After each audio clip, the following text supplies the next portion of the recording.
There's something about Phyllis Summers on The Young and the Restless that I find myself gravitating towards, no matter how crazy her plans become. This week on The Young and the Restless, I couldn't help but be impressed at how she continues to bet on herself, even when faced with someone as formidable as Victor Newman. She lost the recent battle, but seeing her gamble all in as ever reminded me why I've always been cheering her on. On the May 14th episode of The Young and the Restless, Phyllis bribed Victor to the jazz club. She had a secret about Billy's dealings with Dumas and was planning to sell it. But Phyllis was not in search of money or even praise. She sought something tangible, a break for herself and Daniel. It was irresponsible, but that is Phyllis. She plays to win. She experimented with everything: flattery, business strategy, even bringing up Summer's name. But Victor was not playing along. He snobbishly turned her down with that most irritating Newman smugness and stormed out. Most would have left it there, but not Phyllis. I knew she wouldn't, as she never finishes anything. When Victor interrupted her, Phyllis did not see for hours. She picked up her phone and dialed Dumas' office straight away. She never reached him, but that 1 minute said everything. Even once the door shut, she gets an opening to open an inch. So I couldn't help but wish for her to succeed. What I flat out loved was the way she was calculating throughout. No meltdown, no throwing things, no screaming. She made it sharp and intentional. Phyllis is melodramatic, but she's intelligent and she knows how to long game. She spotted an opening, made a gamble, and even when it wasn't going her way, she was already thinking about the next move. That's the kind of intensity that I respect. It also occurred to me that her pitch wasn't really about her. Bringing Daniel in wasn't on a whim. She was aware of how much Victor values family, and she attempted to leverage that to her benefit. It didn't pan out, but it was an intelligent move.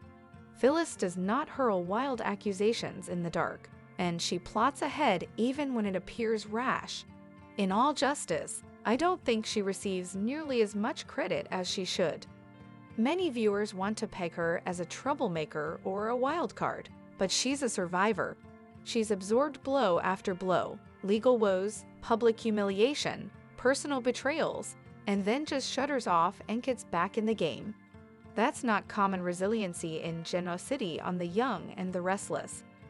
Phyllis reminds me that failure is not final, not when you keep coming back.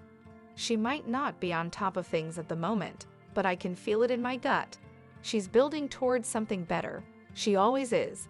Witnessing her ride out this crisis with Victor only made me more sure of it. She might lose some battles, but she never scuttles a ship. That's why I'll always remain an admirer of hers. Even when the odds are against her, Phyllis puts her money on herself, and I wish more folks in that town had her kind of guts. Hello everyone, welcome back to my channel Pulse Canvas.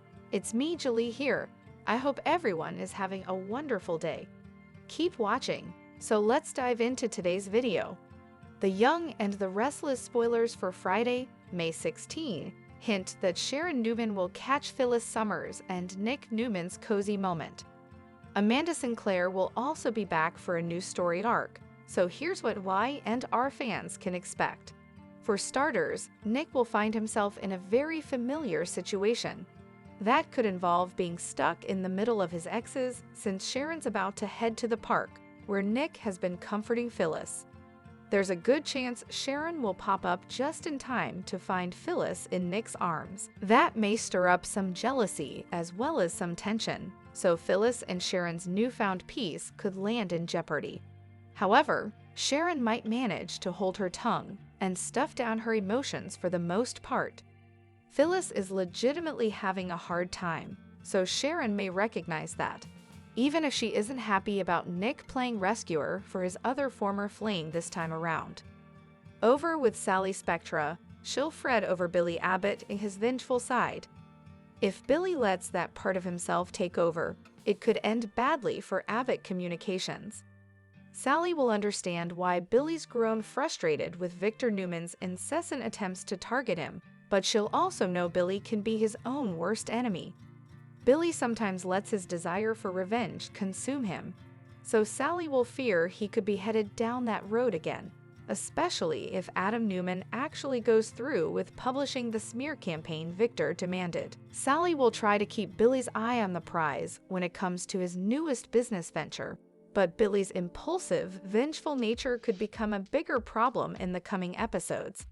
Other Young and the Restless spoilers say Amanda's return stint will kick off, so she'll strut into society and make her presence known. It won't be long until Devin Winters, Nate Hastings, and Lily Winters get updates on some surprising news, which will probably involve Amanda being Aristotle Dumas' attorney. Amanda is indeed working for a mysterious client who holds a ton of power, so it seems likely she's on Dumas' payroll. The Young and the Restless spoilers reveal that the show could be gearing up for a drugging victim, a fake cheating setup, and the ultimate trust question. One relationship will soon be put to the test, so let's talk about the challenges ahead. Audra Charles has been tasked with blowing up Kyle Abbott and Claire Newman's relationship, so she's trying to keep her end of the bargain and secure funding for her new cosmetics company. If Audra can make Kyle look unworthy of Claire and ruin their future together, Victor Newman has promised to honor his part of their agreement. Based on Audra's efforts in the May 15 show, we're finally seeing the first signs of progress when it comes to her scheme. In the coming Y and R episodes, Kyle will remain rattled over the breakthrough super product that Audra's been bragging about and will become increasingly determined to figure out if it actually exists. In other words, Kyle is taking the bait and could fall right into the trap Audra sets for the next part of her plot. Despite Kyle's promise that Claire has nothing to worry about, his attempt to get close to Audra and discover more info could spell trouble. Will Audra slip something in Kyle's drink at some point? Could Kyle become a drugging victim and wake up in Audra's bed with no memory of how he got there? Audra doesn't plan to actually cross the line with Kyle, so she just intends to give the illusion of impropriety. It's possible Audra will drug Kyle and arrange for Claire to find him with her in a suite at the GCAC. Of course, this could be risky since the news could get back to Nate Hastings. However, Audra might become so fixated on her vibrant goals that she doesn't fully consider the consequences of this fake cheating trap. Another option might be if Audra finds someone else to take her place in this Fox cheating scenario. It'd be easy to hire some attractive woman to pretend she slept with Kyle and dupe Claire. Kyle may not remember much of anything if Audra drugs him, so his attempts to deny his betrayal might be tough for Claire to buy. Even Kyle himself may not fully know what happened, but he could eventually point the finger at Audra for drugging him. In the end, Claire might have to decide just how much she trusts Kyle and who she really believes. Kyle and Claire could get past the mess if Claire comes to realize Victor set all this in motion by giving Audra a breakup mission. The Young and the Restless spoilers reveal that Summer Newman may have found herself a hot Italian boyfriend. So let's talk about what this love life update means for Kyle Abbott and Claire Newman. In the May 15 episode, Phyllis Summers spoke with Nick Newman about Summer finding a new creative director who happens to be a male designer who's super hot. Phyllis gushed over Summer sharing multiple meals with this young Italian hunk and suggested her daughter needed a little eat, pray, amore in her life. Nick agreed this could be a good distraction, though he warned that whoever this hotspot is better not be playing Summer. Phyllis agreed and came a little unhinged as she showed off her protective side. But the point here is that Summer is currently hanging out with some handsome Italian guy in Milan. There's the potential for this off-screen hottie to become Summer's new boyfriend, which would give her an excuse to be out of town more often. Even if this new creative director makes the move to Genoa City, he presumably has family and friends he'll want to visit back home. Summer may start splitting her time between Milan and GC as a result. Allison Lanier has departed the show, so Y and R will have to make excuses to keep her off-screen. Having an Italian boyfriend to keep Summer busy would make sense, and perhaps lead to more Italy trips with Harrison too. There may be times when Summer is in Genoa City as well, and it's just mentioned that she's at the office or with Harrison somewhere else. It's not the ideal situation, but Y and R can find ways to make it work. Whatever the case, Lanier's exit and Summer's potential new beau could be great news for Claire and Kyle. The longer Kyle's ex-wife stays out of the picture, the less likely is Summer will pose any kind of threat to his relationship with Claire. That's good since Claire and Kyle have enough drama going on thanks to Victor Newman's disapproval and his breakup plot with Audra Charles. Soap veteran Judith Chapman, best known to fans of daytime soap operas as Gloria Bardwell on The Young and the Restless, was compelled to set the record straight this week after a false death rumor started going around online. On May 12, 2025, she posted on Facebook, responding to the fake news that reported her having died from a heart attack at home. Chapman assured fans that the rumor was mere internet fiction. The entry came immediately under scrutiny from fans of soap operas and fellow actors, who were relieved and also frustrated that such disinformation had circulated in the first place. Unfortunately, the rumor is part of a pattern of celebrity death hoaxes that have proliferated in recent years. What was disconcerting about this incident was the level of detail involved in the imitation obituary. It was not simply saying a death had happened. It provided a detailed and false report of Chapman's alleged death. This level of detail caused added mayhem, as it momentarily made fans assume the worst. The false report sped rapidly through websites and social media outlets, eliciting emotional reactions before its falseness was revealed. Chapman's prompt denial helped to blow through the hype. Still, the incident challenged the motivation for engaging in such pranks, a callous manipulation of fans' emotions. Chapman is not alone, however, as only a few months earlier, her co-star Beth Maitland was forced to respond to another such death rumor on social media that was not true. Such calculated attacks are merely one aspect of a larger trend of digital disinformation. Though the report was false, it also reminded everyone just how much Judith Chapman and her soap opera character Gloria are loved by the young and the restless fans. Some took the opportunity to remark on how much they miss Gloria on television.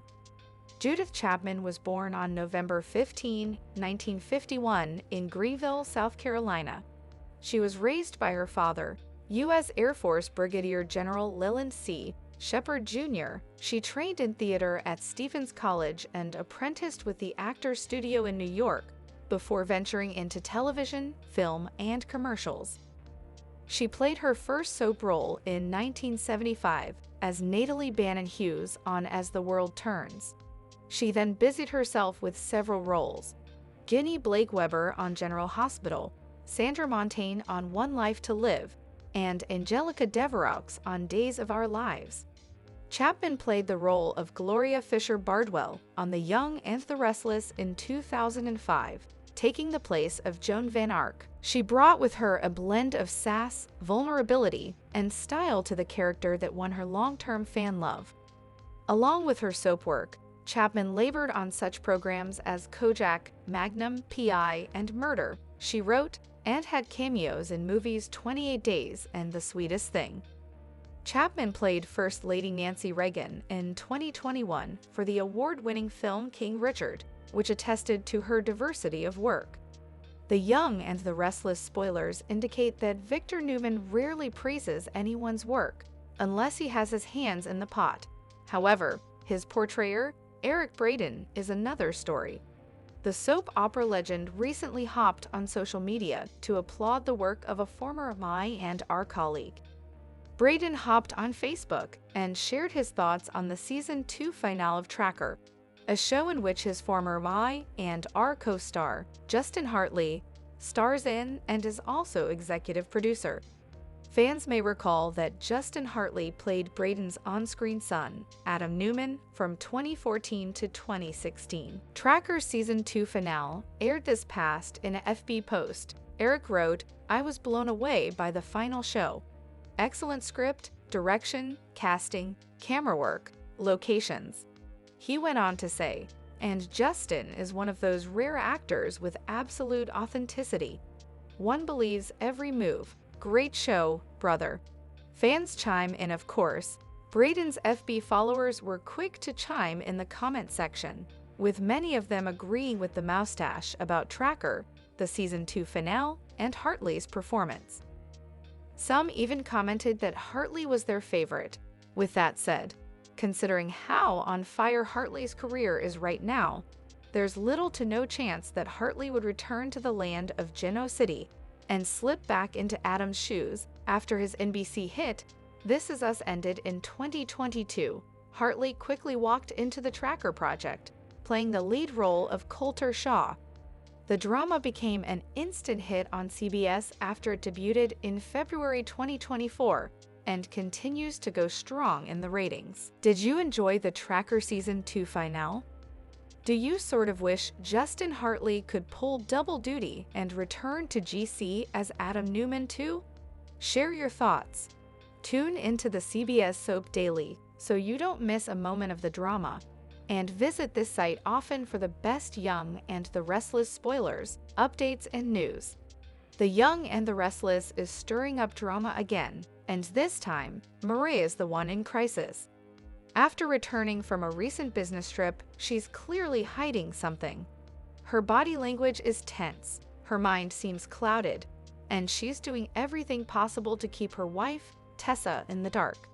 Fans immediately started speculating. Did Mariah cheat again? That theory makes sense, until you really look at her behavior. This isn't just about guilt, it's about fear. Serious, deep, soul-crushing fear. And now, the stakes feel higher than ever. Mariah admitted to getting drunk while away, but her words felt loaded. She keeps insisting that Tessa can never know what happened. That secrecy has viewers convinced something darker is going on. Cheating would be bad, but this feels much worse. She's not just afraid of ruining her marriage. She's afraid of something bigger, possibly prison. Let's rewind. Mariah has been mentally spiraling since Ian Ward's name came back into the picture. The cult leader left deep emotional scars, and even in death, he torments her. What if he's not actually dead? What if Mariah went looking for closure, only for things to turn deadly? The pieces are starting to align. A night of heavy drinking, a confrontation, a flash of rage, and a moment she desperately wishes she could undo. It's entirely possible Mariah ended someone's life that night. Whether it was self-defense or something more intentional, she's now caught in a nightmare. The theory gaining the most attention involves Ian himself. What if Mariah found out he was alive? Her trip may have been a mission to finally confront the man who traumatized her.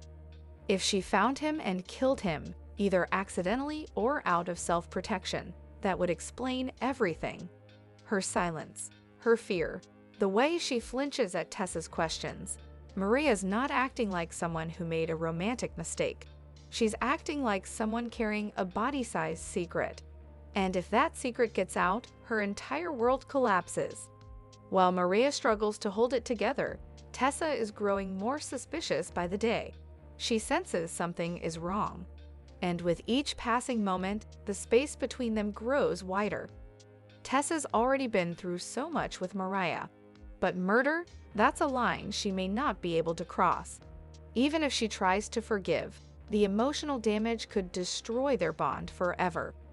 And if the truth comes from someone else first, say, a cop or a private investigator, that betrayal might end Mariah for good. Prison stories have rocked the young and the restless in the past. This one could be just as huge. Imagine Mariah on trial, Tessa sitting in the courtroom, secrets pouring out like wildfire. This storyline could also introduce new characters. Maybe someone witnessed the event. Maybe someone helped Mariah cover it up. There are so many directions this could go.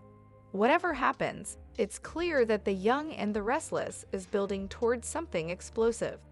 If Mariah killed Ian or anyone else, her secret won't stay hidden much longer.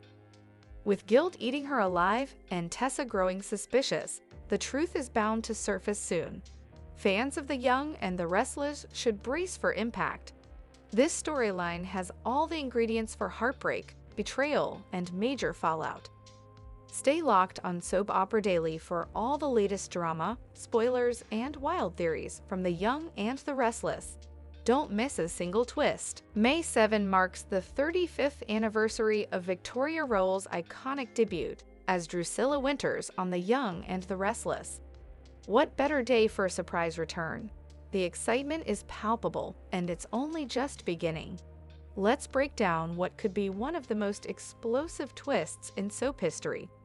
The Young and the Restless has been hinting at a game-changing storyline, and now all signs point to a shocking comeback that could blow the roof off Genoa City. For weeks, viewers have speculated about the mysterious boss behind Damon Kane. Could it really be someone from the past? Someone like Arian Dumas? Now imagine this. The chair turns, and instead of a new villain, we see the face fans have longed to see again, Drusilla Winters. In this jaw-dropping twist, we learn that Drusilla didn't die in 2007 after falling off that cliff. Instead, she was swept downriver and later rescued, though she suffered from amnesia. With no memory of her past, Drusilla slowly rebuilt her life, from small business owner to a powerful mogul with a hidden identity. But now, with the Winters family in crisis, her reappearance could shake everything to its core. Of course, a return like this doesn't come without challenges. Victoria Rowell's exit from the show was marked by legal battles, and her outspoken advocacy for Black representation, both on and off screen. Despite the rocky history, Rowell has expressed interest in revisiting the role. In 2020, she stated that Drusilla's story was never truly finished, leaving the door wide open for a powerful return. So what might that return look like? Soap operas are known for miracles, and Genoa City thrives on the unexpected. The anniversary episode could open on a rainy day in Chancellor Park. A mysterious silhouette emerges. When she turns, viewers are stunned. It's Drusilla Winters, alive, strong, and ready to reclaim her legacy. This isn't just a comeback, it's a reckoning. Expect raw confrontations, tearful reunions, and hard truths. Div and Hamilton, who considered Drusilla a surrogate mother, will be devastated and overjoyed. Lily, her daughter, will be torn between disbelief and longing. There will be slaps, there will be sobs, and there will be healing. Drusilla's return isn't simply a nostalgic nod, it's a necessary evolution. Her exit in 2007 left a gaping hole in the Winters family. With Neil gone and Lily and Devon struggling to carry on the family's legacy, her reappearance restores the emotional heartbeat the storyline has been missing. Victoria Rowell has called this moment a full-circle journey. She has acknowledged past pain while celebrating the healing power of art and the importance of seeing strong, intelligent, Black women on daytime television. Fans are already flooding social media with hashtags like #JustBack, #RowellReturns, and #WintersLegacy. Clips of Drusilla's fiercest moments, her fierce runway strut, her iconic feuds with Phyllis, her tender scenes with Neil, are going viral again. One fan wrote, "You don't know what this means. Drusilla was the first time I saw someone who looked like me, loved like me, and talked like me. She mattered. And now, she matters again." Drusilla's return is more than fan service. It's a masterstroke, a bold decision to breathe new life into the Winters family and honor the rich history of the show. Are you ready for Drusilla's long overdue return? Is Genoa City? In a dramatic turn of events on The Young and the Restless, the serene backdrop of Nate Hastings and Audra Charles's loft was shattered by a life-altering confession that promises to reshape loyalties and redefine familial bonds. After a brief return from Boston, Audra attempted to settle back into life with Nate, though their conversation hinted at tensions involving Victor Newman's withheld funding. As concern simmered beneath their everyday exchanges, an unexpected arrival escalated matters. Amy Vining and her son Damian re-entered the picture. bringing with them not only warmth but also a looming revelation. Moments of familial bliss and reminiscence were interrupted when Amy collapsed, leading to a heartfelt moment that underlined her renewed sense of gratitude for those around her. However, the emotional peak was yet to come. Gathering everyone in the loft, Amy unveiled a DNA envelope with irrevocable news. Nate, not Damian, is her biological son. The revelation stunned all present. Nate wrestled with shock, identity crisis, and emotional turmoil. Damian, meanwhile, faced the painful reality of not being Amy's biological child, despite years of shared affection. Audra, ever the anchor, remained at Nate's side, offering unwavering support through the upheaval. As legal implications emerged, complete with police involvement and DNA evidence, Amy prepared for the fallout with resolve. Despite the chaos, Nate made a pivotal choice: to reject division and stand beside Damian as a brother, proving that shared history and love can outweigh genetic ties. This decision marked a powerful pivot in the narrative. Damian accepted Nate's embrace, affirming their bond and choosing unity over estrangement. Amy, overwhelmed but proud, witnessed her sons forge a new path forward, one rooted in solidarity rather than science. Audra returned to find a transformed environment. Her calm presence reaffirmed stability amid the storm. As plans formed to build a collaborative future, the family's focus shifted from past secrets to shared ambition. Amy's final declaration sealed the moment. Nate and Damian, though brought together by a shocking truth, would build something greater together than either could alone. In the heart of Genoa City, where power, legacy, and secrets often collide, this emotional revelation may have shaken foundations, but it also laid the groundwork for a new chapter defined by acceptance, resilience, and the enduring power of chosen family.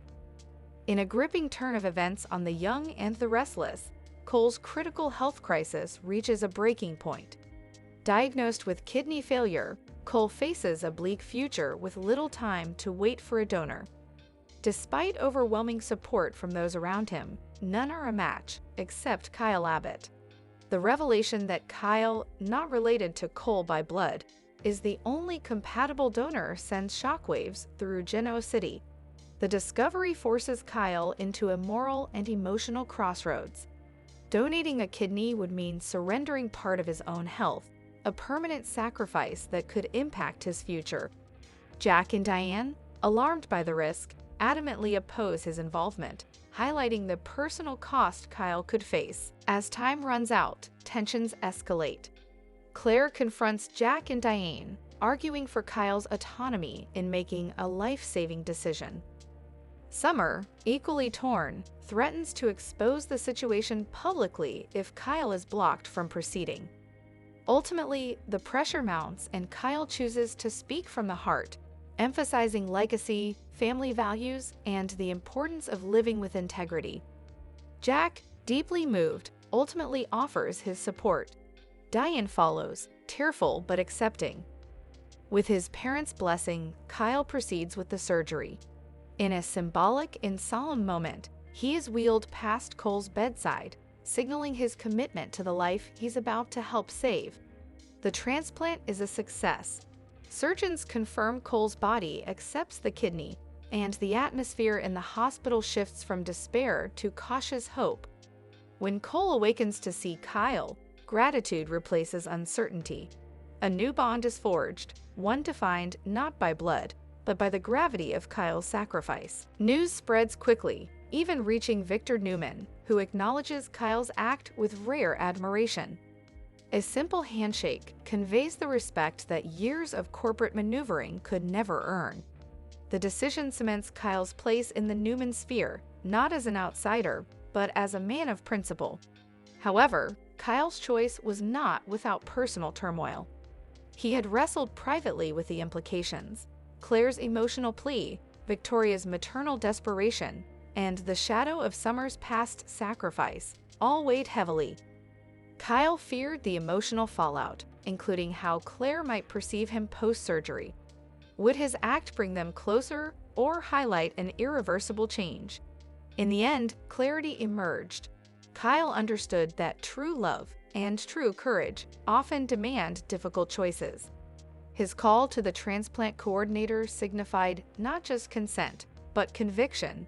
His willingness to risk everything for another's life redefined what it means to lead with the heart. Meanwhile, a quieter narrative unfolded at the Genoa City Athletic Club. Nick Newman encountered Phyllis, who was grappling with fears for her children's futures. Their intimate conversation revealed Phyllis's layered emotions about Summer's engagement and Daniel's career uncertainty. Beneath her defiance lay maternal vulnerability, a desire to protect her children from disappointment. Their exchange was interrupted by Michael Baldwin, whose presence hinted at broader concerns. Phyllis's sudden exit left lingering questions, not just about her worries for her children, but about her own emotional resilience. Together, these narratives underscore a central theme: the courage to act, even when the path is uncertain. Kyle's sacrifice may alter many lives, but it is also a testament to the enduring power of compassion, family, and the human capacity to choose love over fear. On the Wednesday, May 14th episode of The Young and the Restless, Victor refused to play games with Phyllis. Amy returned home to Genoa City, and Billy and Adam sparred over business. Phyllis met with Victor in the jazz lounge. She teased him with knowledge about Billy and Aristotle. Phyllis updated Victor on Summer's efforts in Italy to rebuild Marchetti. She added that Victor looked amazing. He asked her if she remembered how much time she had. 5 minutes, Phyllis recalled. She asked Victor to promise to give her and Daniel a business opportunity before she revealed what she knew. Victor said he enjoyed talking to Phyllis, but he suggested that she knew what she wanted from him, and then they could talk. Victor told Phyllis she could only reach Aristotle Dumas's assistant's assistant. Phyllis said she has something she can use against Aristotle. She came to Victor out of loyalty because Victor is Summer's grandfather. "You're playing me," Victor accused Phyllis of doing after she said she'd go to the highest bidder. Phyllis revealed that she heard things through her work with Billy. She wasn't going to say anything while she worked for Billy, but that was no longer the case. Phyllis claimed she quit. "You quit?" Victor shot back. He shared that he'd heard Phyllis was fired. "It's a lie," Phyllis lied. Victor told Phyllis that Billy wanted to put Dumas and Newman in competition for control of Chancellor Industries. "You see, Phyllis, I've been playing this damn game for a long time, okay? I know damn well that Billy Abbott will always revert to old form. Get it in your head. He's a loser," Victor stated. Victor added he didn't need Phyllis or anyone's help, for that matter, to take on Aristotle. He advised her not to blow smoke. Victor added he felt compassion for her, but warned her not to play him. The mogul wished Phyllis the best in her business. He advised her that the next time she came to him, she should bring a plan. "I know what the hell I'm talking about," he declared before leaving the table. Meanwhile, Billy ran into Adam and Chelsea at the Genoa City Athletic Club. Billy greeted Chelsea, and he told Adam that he knew about Victor's plan to smear him in the press. Adam informed Billy that Victor was always 10 steps ahead of him. Adam and Billy sparred until Adam left to take a phone call. Adam asked Chelsea if she'd be okay alone with Billy. In turn, Billy promised to be a gentleman. Adam quipped that it'd be a first. Chelsea asked Billy if it was exhausting fighting with Adam. She said it was a cop-out after Billy said Adam makes it tough to coexist. Billy said this was going to continue as long as Victor was alive. Chelsea said there was no way she was letting Connor get involved in the Newman/Abbott war. She added that for things to end, one side has to stop retaliating. Chelsea asked Billy if he could be that person. Billy thanked Chelsea for thinking he could be the reasonable person in this dynamic. Chelsea claimed that Adam's attacking Billy wasn't his priority. Billy agreed and pointed out that it was Victor. Billy said this was all about painting him poorly in Aristotle's eyes. Chelsea asked why. Adam rejoined Chelsea and Billy. They recapped for him on what they were talking about. Then, Adam and Chelsea left. Billy sat at the bar and ordered a scotch on the rocks. Victor approached him, calling him Billy Boy. Victor told Billy that the clock was ticking and wanted to know if Billy had an answer for him. Billy said he didn't care if Victor came after him and that he informed his Chihuahua son of the same thing. Victor asked how Jack would feel if Billy failed. Billy maintained he was not going to share with Victor what he knew about Aristotle. Victor told Billy he was making a mistake. Billy said someday he would watch Victor stumble. "Don't count it," Victor replied. Alone, Victor took out his phone and called Adam. He said wanted him to release the Billy Abbott smear campaign. At Crimson Lights, Chelsea asked Adam if that was Victor ordering the smear tactic. Adam said he'd do it his way. They argued over the encounter with Billy at the GCAC. Chelsea asked what Adam was going to do. He informed her he couldn't do that just yet. Adam maintained he had everything under control. He asked Chelsea to trust him to handle it. "Can you do that for me?" Adam inquired. Meanwhile, Phyllis called the number she had for Aristotle Dumas. An assistant picked up the phone and asked what Phyllis's call was regarding. Phyllis explained it was a business venture involving Billy Abbott and Victor Newman. The assistant told Phyllis that he would let Mr. Dumas know she had called. Phyllis persisted, saying she would wait if that were necessary. The assistant held his ground and refused to put his boss on the phone with Phyllis. He hung up the phone on Phyllis. Next, a frustrated Phyllis started talking to herself. She said she was down but not out. Audra was happy to learn that Damian and Amy were on their way from the airport. She was also glad to learn that Amy was getting good news about her improving health. Audra used the word cured, but Nate cautioned that doctors don't like to use that word. He did happily share that Amy had bought more time. Audra said she wished for her shopping buddy to be back in her life. Nate changed the subject and asked Audra if Victor had come through with the financing for her new business venture. She replied, "Soon," pointing out that things take time. Nate shared his feeling that Audra wasn't telling him the whole story. Audra tried to deflect Nate's concerns, but he said that he was fully aware of what Victor was capable of doing. Audra assured Nate that she could handle Victor this time. Nate claimed those were famous last words and that maybe she couldn't handle him. Audra reminded Nate that she had learned a lot from having worked with Tucker McCall. She has made sure that no one can get the better of her again. Just then, Damian and Amy arrived. Nate welcomed her home. Amy said she couldn't share just how great that word made her feel. Audra warmly welcomed Amy back home. Amy asked how Audra was doing and about her exciting new job. Audra promised to share more over lunch the following day. Amy shared that she wanted to take a shower. Audrey said she bought her a new robe and slippers. Amy announced she felt better. She reflected on reaching out to Nate over Damian last year. Nate said Audra encouraged Amy to stay positive. Damian asked Amy what his dad always called her. "Negative Nancy," Amy replied, but she said she liked to think of herself more as realistic Amy. Amy added it was nice to see everyone laugh. She hoped that Nate and Damian would get close. Nate and Damian joked that they argued about sports. Audra helped Amy upstairs. "I am so very lucky," Amy said as she and Audra left. Alone with Damian, Nate said he appreciated what he said. Damian stated he was being sincere. Nate said he was glad things were working out with Amy's health. Damian asked his half-brother if there was anything he wanted to get off his chest regarding Damian coming to work with him and his family. Damian and Nate exchanged heated words. Damian questioned whether Nate trusted him. Nate countered that he was trying to protect his brother. Damian said he belonged with his family at work. Nate shook his hand and welcomed him to the business fold. Amy came down the stairs and was thrilled to hear this news. Audra queried Nate on how long he had known about Damian's new venture. Nate said it wasn't that long. Amy was thrilled that Damian was getting away from Dumas. there was something about him she didn't like. Audra commented on how far they've all come as Nate has offered Damian a real job, and that Amy was reconnecting with her son.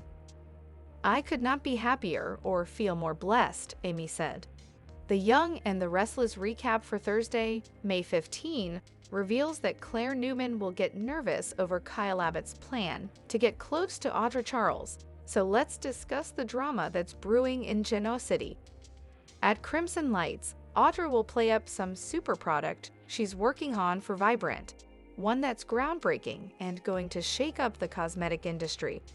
Kyle will think that's wishful thinking or a flat-out lie, but Audra will push him to get ready for the competition. Holden Novak will catch a glimpse of Audra pushing Kyle's buttons, so he'll corner her afterward and assume a romantic history is involved. Although Holden won't think Nate Hastings would like that little exchange he witnessed, Audra will argue that it was an interaction between business acquaintances and push him to back off. Audra will want to put her past with Holden behind her and will shove his hand away when he tries to cup her chin. After Audra takes friendship off the table and pushes Holden to stay away from her, he'll urge her to be careful since she just might get her wish. At Jabot on Thursday's I and R episode, Kyle will give Jack Abbott and Diane Jenkins Abbott updates on Audra, starting Vibrant with Victor Newman's help. Once Kyle mentions his run-in with Audra and how she bragged about some miracle product, he'll want to investigate further and maybe even outright steal it if one exists. Jack will warn Kyle not to get caught up in corporate espionage, but Kyle will feel like he at least needs to look into this and figure out if Audra has something legit. Diane will warn about Kyle making his relationship with Claire Newman more complicated, but Kyle will insist he wouldn't let it get that far. Despite Jack and Diane's worries, Kyle will think he knows how to get the truth out of Audra. At the Newman Ranch, Claire will tell Victoria Newman and Nikki Newman that she's taking Nikki's advice to pump the brakes on moving in with Kyle, though she'll clarify it's a temporary thing. Claire will suggest this is about more than just appeasing Victor since she realized she was rushing things as well. Claire will seek Victoria and Nikki's help planning a party, where she'll hope to convince Victor that Kyle has changed and make him see their happiness together. Although Nikki and Victoria will be skeptical, they'll agree to pitch in. Once Claire exits, Nikki will acknowledge that her plan is at least worth a shot, but Victoria will worry that it could blow up in Claire's face and make things even worse. Back at Jabot, Claire will catch up with Kyle and let him know the party is on. When Claire wonders if Kyle is really Oak with holding off on moving in together, he'll reassure her. Kyle will be willing to try this last-ditch effort to get through to Victor, so Claire will share her optimism about them winning her grandpa over and living happily ever after. After Kyle says he wants to be upfront with Claire about something, he'll fill her in on Audra's potential super potion. Kyle will admit he's got a plan that involves getting close to Audra, so Claire will immediately seem concerned. However, Kyle will clarify that it wouldn't involve anything devious or inappropriate. This would just be about pushing the right buttons and making Audra's head explode. Kyle will plan to show interest in Audra's venture and score any tidbit he could use to confirm whether there's really a miracle product. Although Kyle will promise Claire there's nothing to worry about, she'll look nervous as she embraces him. At the GCAC, Phyllis Summers will invite Nick Newman to join her table, so he'll sit down and hear about Billy Abbott firing her. That news will outrage Nick, but Phyllis will act like it's all good since she's waiting on confirmation for a meeting with Aristotle Dumas. Phyllis will hope to get Dumas to fund her new business, but Nick will wonder why she didn't just come to him for money instead. After Phyllis explains that she didn't want to complicate their bond, Nick will see that she's struggling and take her to the park for some fresh air. Phyllis will open up to Nick about how much she's been thrown off her game lately, so he'll insist the worst of it is over. Unfortunately, Phyllis will fear the worst is yet to come as she accepts Nick's comforting hug. Although Kyle will promise Claire there's nothing to worry about, she'll look nervous as she embraces him. At the GCAC, Phyllis Summers will invite Nick Newman to join her table, so he'll sit down and hear about Billy Abbott firing her. That news will outrage Nick, but Phyllis will act like it's all good since she's waiting on confirmation for a meeting with Aristotle Dumas. Phyllis will hope to get Dumas to fund her new business, but Nick will wonder why she didn't just come to him for money instead. After Phyllis explains that she didn't want to complicate their bond, Nick will see that she's struggling and take her to the park for some fresh air. Phyllis will open up to Nick about how much she's been thrown off her game lately, so he'll insist the worst of it is over. Unfortunately, Phyllis will fear the worst is yet to come as she accepts Nick's comforting hug.